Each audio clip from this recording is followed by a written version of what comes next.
I've been bad. I've been so bad. Remember how I'm like trying to get my own library and my own TBR down a little bit? Well, lied. This past month, I brought in a lot of books, but what can I say? I got really excited. It didn't seem like I was getting a lot of books until I looked at the stack and I was like, holy shit, I have a lot of books to talk about. So, before we get too far in, I do want to thank today's sponsor, which is Book of the Month. Hey readers! Tired of never knowing what to read? Trying to find a good book? Have you had it with bookshelves that look too empty? Look no further. Book of the Month has the solution for you. The greatest book subscription service in the US. Choose from several titles each month at a great price. Genres for all, new and upcoming authors. You'll want them all. And guess what? You can have them all if you want. Need to skip a month because you're too busy binge watching the latest season of Bridgerton? You can do so at no cost. It is a risk-free service. But wait! There's more. If you act anytime soon, you can get your first box for $9.99. You heard that right. $9.99 for a hardcover book. It's a steal, folks. It's a steal. Use the code HARDBACKHOARDER today to get your first box for $9.99. We have a great selection to choose from this month. We have a nonfiction bittersweet that is all about sorrow and longing and how those things make us human and give us creativity. True Biz is all about a school for deaf students and what that means, and also about social issues. So if you're looking for a heart-tender read, we got it. If you're a mythology fan, Kekai is all about a woman who becomes independent and decides to change her own fate, only to bring the wrath of the gods upon her. The Good Left Undone is a historical fiction that brings family together over two different time periods, one right before World War II and 100 years later. And for mystery thriller fans, don't worry, we didn't leave you out either. We have Like a Sister. When one sister is killed and everyone believes it is suicide, the other sister knows that that can't possibly be true and has to figure out what actually happened. Who done did it? If any of those titles interest you, don't forget you can get your first box for $9.99. Don't forget to check the link in the description below. And if you don't believe us, here's a word from one of our real Book of the Month users. I mean, Book of the Month has changed my life. Changes the way that I live and my reading habits. I never have to worry about where my next read is coming from.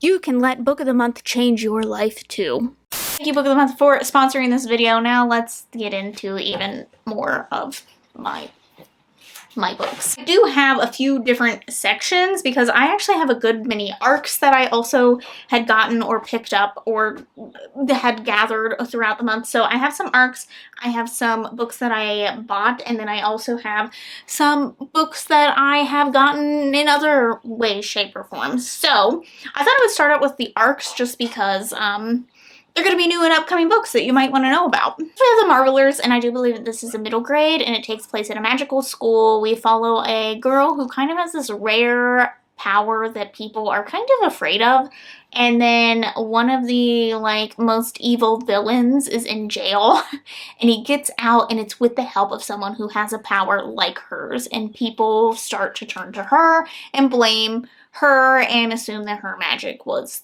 part of this. So she is kind of fighting for her life in this, but I think this sounds really adorable. There's also some really lovely illustrations in this as well. So I am so happy that I was able to pick this up. I got this at Public Library Association. It was a convention that happened for librarians, so I was really happy to get that. Then we have A Sister, Mother, Warrior, and this is a historical fiction, and it has two women who were part of one of the biggest Black revolutions in history, and it happened in Haiti, and so it tells the story from their perspectives as they come together. It's a warrior, and one comes from a kind of position of privilege, so it sounds very celebratory and also impactful. And then we have Take No Names, and this is about a fugitive who is kind of working under the radar and goes to sell I believe some jewels or something, and ends up getting caught in an international scheme, which just sounds like absolute chaos. I was listening to the author talk about this and I was like, oh my god, it just sounds like it's going to be like one thing after the next in this. I believe it's more of like a political thriller. So, and then I was so stinking like excited when I opened up. It was a PR box. I was not expecting it at all, and I had no clue that this book was coming out. I thought that the series had kind of been put into limbo, but it came with a new finished paperback of Wicked As You Wish. Now this is a new cover, and I really enjoyed this first one. It's really interesting because it's like our society, but like random magical elements have been put in, but then our characters get transported into a magical world. Magic left, and like the magical world was kind of left to die in a winter kind of landscape, and we follow Talia, who I believe is a spellbreaker, so like she is known for like breaking magic. Since I've read this, and I'll definitely have to do a reread of it, but I was so excited because the second one came, and it's an unreliable magic, and I had no clue that the series was continuing. It has been a little bit since the first one came out, so I'm definitely gonna have to do a reread, but I'm really loving this new cover art, so I'm definitely gonna have to do a reread and then get to this one, but I think this one comes out in May, so pretty soon. Not gonna get to it by then, but still. Then I also received my Dearest Darkest, and this takes place at an academy, and I believe we follow two girls, one of which I think it was in an accident, was supposed to die, and for whatever reason her heart started beating again after she died, and then they end up summoning some creature to kind of give them all their heart's desires, but of course that comes with a price. So I'm interested. We're at an academy summoning demons. I'm here for it. I'm here for it. Oh, is this a finished copy? Wait, am I holding a finished copy? I think this is a finished copy. For those who don't follow me on Twitter, I recently tweeted that I watched my first ever Studio Ghibli movie, and it was Howl's Moving Castle, and I was so immediately impressed that I bought the book series. So I have Howl's Moving Castle, which I believe is then followed by Castle in the Air, and then House of Many Ways, maybe. I don't know. I'll figure it out. I think this one actually, I think House in Many Ways comes next. But this was such a lovely story, and I can only imagine how much was cut out of the book, or out of the movie. And the movie was so lovely, and it's about like this woman who works in a hat shop, and she thinks that she's very bland and boring, and then Hal is apparently in town, but she's kind of scared of Hal because she's heard kind of like scary stories about like him being a magician and stuff, and magic is kind of scary at times, and a witch comes and like puts a spell on her and makes her old, and then she ends up seeking out Hal for help, but she might also love him, you know? So it was so cute. So I'm excited to read these. I think they're going to be a really fun read.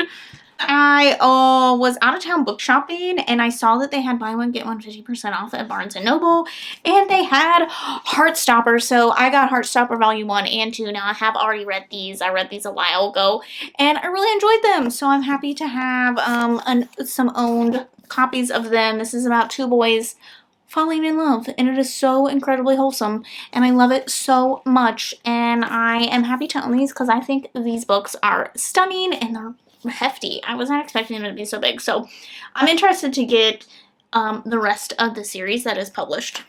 I need to watch the series. I did a come book shopping with me video, and I already talked about these books, so I'm just going to kind of quickly go over them. The comic books that I got in that video were, I got these two issues of the Lumberjanes because I thought that they were stunning.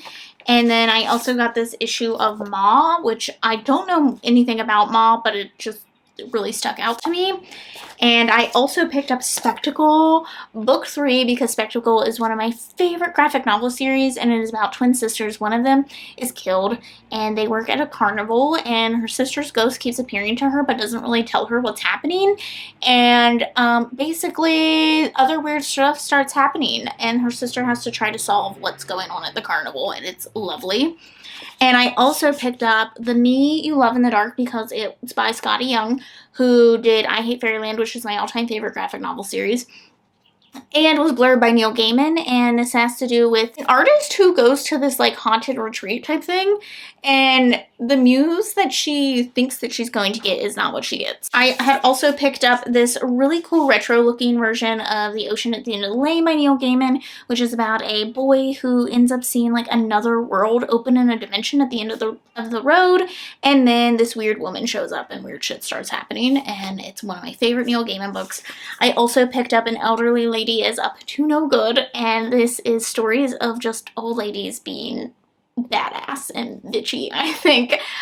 So it looked really cute and it just looks like a fun time. So Night of the Mannequins by Stephen Graham Jones. I don't know what this is about. I just saw this by Stephen Graham Jones. I've been really enjoying his work, and I want to do a video where I read more of his stuff to really solidify him as a favorite author of mine. Apparently this is about a mannequin, I think, that comes to life and starts killing people. I also picked up the Atrocities, which, oh god, is a really short novella, and I think this is about a girl who dies and her parents still hire someone to come teach her, but this teacher has to go through like this crazy maze to get there. I don't know. It just had a nice cover. And I picked up Anatomy, a Love Story, which is a Victorian tale. I think it's like a gothic horror about a woman who wants to become a surgeon, but it's looked down upon because this is like the 1800s. And so she ends up kind of teaming up to get some bodies, I think, to work on, but there's also an illness happening. And I think Amanda was saying that it was kind of Jack the Ripper, stalking Jack the Ripper vibes. So I'm intrigued. I really love this cover so stinking much. They did so well on that cover. And then the last book that I picked up while I was in Portland was The Little Book of Shakespeare. And this is a nonfiction, and it basically just has like different snippets of information about different Shakespeare's works. And I just thought it looked really interesting. We're not done.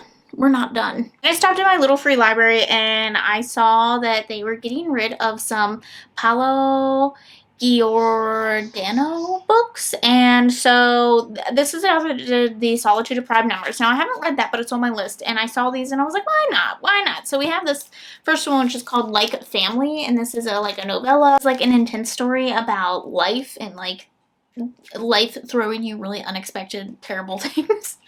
And then also The Human Body I picked up. Something about they're at war and an explosion happens and they have to return home and like face what it's like to live a life like worth living or something. It sounds really dark and depressing, but we'll get there. And then also picked up Bad Feminist, which has been on my list for a while. I feel like I've read part of this and I honestly cannot remember, but I wanted a physical copy so that I can underline and mark up, and basically those are just essays for feminists. Some other things that I got, the Fairy Loot book from last month was Daughter of the Moon Goddess, which is probably the most stunning book I have ever seen in my whole entire life. Holy shit. This is inspired by the Chinese legend of the moon goddess, I believe, but this is about a young girl who, when her magic flares up, she has to go into hiding, and her mother has been exiled, and she has to fight off creatures, I believe, and demons and all kinds of stuff in order to save her mother. But it seems really great, and look at that, I'm just obsessed with this cover. I also ordered the Fairy Loot edition of The Righteous, which is the third and I think the final in the Beautiful series. The Beautiful, oh, quartet. Okay, so there must be another one. I have the Fairy Loot edition of the first one, and now this one, and I'm missing the second one. So if anyone has the second one and wants to get rid of it, message me. But I enjoyed the first one in the series, and I've kind of just been collecting them, and will probably binge them because it's a very easy read, and I really love the description of like the outfits and whatnot. This is a vampire versus werewolf kind of story that happens in New Orleans. Brian. Then I picked up the Waterstones edition of the Atlas 6, and I think all of us who got this edition are just a little bit disappointed, I haven't read this yet. I know it's a dark academia, and it follows like a group of characters who are told that they're like kind of secretly going to this place, and then one of them isn't going to make it through the trials or something. I don't know. Anyway, but I think we all thought this was glitter, like gold, and it's yellow, and I'm kind of upset because it looked like it should have been like gold. So I think we all were a little upset, especially because like everything else is gold. So why is this yellow? Yeah, so I haven't read this yet. I do have the original tradition, the indie published version. So now I have the finished copy and we will see. Hopefully I love it. If not, that's a shame.